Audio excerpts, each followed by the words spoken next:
el promover una salud emocional. Todos en nuestra familia, como padres, pues debemos de promover esa salud emocional. Ahora es a lo que nos debemos enfocar.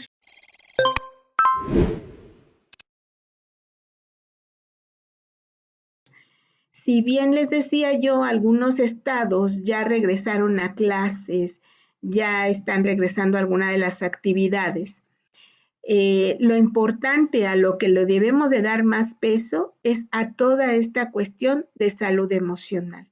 Tan es así que plan y programas surgieron a través de la SEP, todos estos programas de salud emocional, del manejo de nuestras emociones. ¿Por qué? Porque vieron que es a lo que debemos de dar prioridad, porque es a donde estamos de alguna manera más alterados o en desequilibrio y que debemos de estar bien. En esa salud emocional obviamente tiene que ver con el sentirnos seguros en el espacio donde nos encontremos, en el tener esa capacidad de reflexionar, y los niños deben tener esa capacidad de reflexionar sobre el cuidado personal, porque si están regresando, pues también debemos de cuidarnos.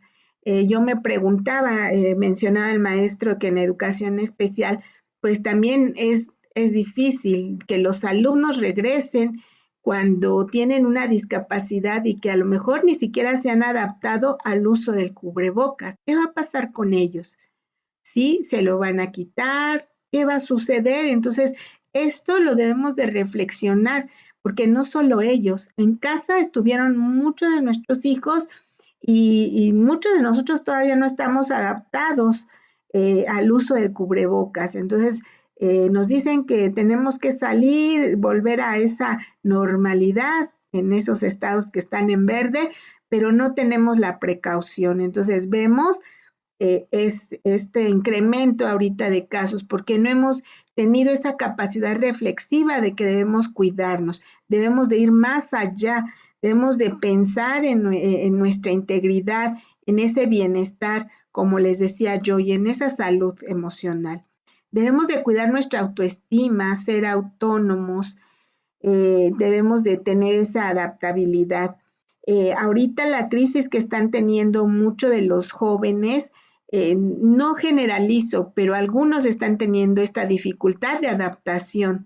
¿Cuál es esa dificultad de adaptación?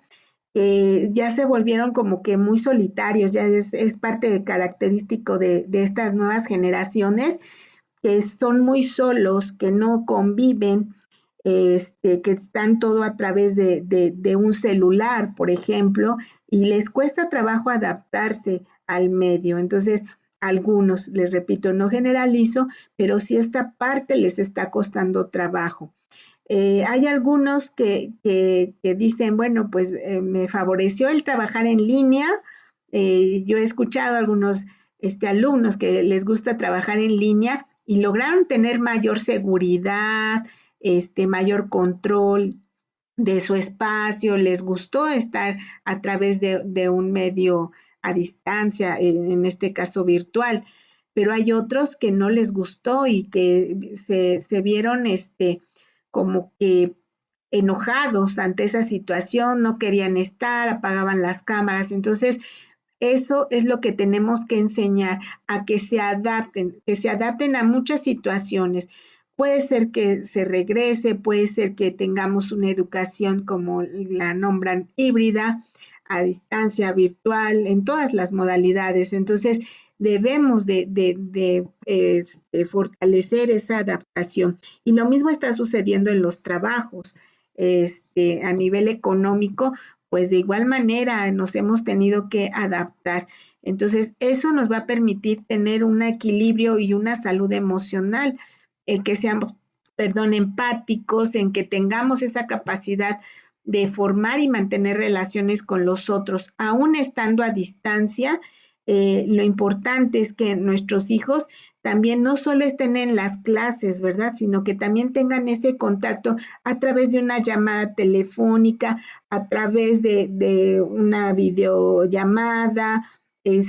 Hay muchas formas que ahorita pues han aprendido nuestros nuestros hijos a través de una carta, probablemente los que no tengan estos recursos, y que esa es una capacidad de seguir manteniendo ese contacto y esa comunicación con el otro. Esto nos habla de esa responsabilidad social que debemos de tener. Muchas de las veces, como que, pues no pasa nada y salgo y hago una fiesta donde tengo invitados alrededor de 50, 100, entonces no estamos teniendo una responsabilidad social. Si todo se ha transformado, pues también debemos de irnos con cuidado, se puede decir, ante esta situación que estamos viviendo. Y obviamente una salud emocional implica tener esa tolerancia, respetar lo que piensan los otros, respetar esa diversidad social, ¿sí? ¿Cómo lo vamos a hacer? Pues manifestando nuestras emociones, compartiendo actividades con respeto a los gustos. Aquí lo hablo en el sentido de que con los hijos, esta es parte de las estrategias. ¿Cómo vamos a solucionar todo esto que se está virtiendo en relación con nuestras emociones? Debo de aprender a escuchar. En toda esta dinámica a la que nos enfrentamos, a veces queremos tener la razón de todo y resulta que no siempre es así. A veces debemos de aprender a escuchar a nuestros hijos, a nuestros adolescentes. Creo que los que más desventajas tuvieron fueron estos adolescentes. ¿Por qué? Porque solo se dedicaban a este espacio de actividad escolar y después de ahí, ¿qué había? No había nada, no había algo que se les proporcionara en toda esta situación de pandemia que tuvimos.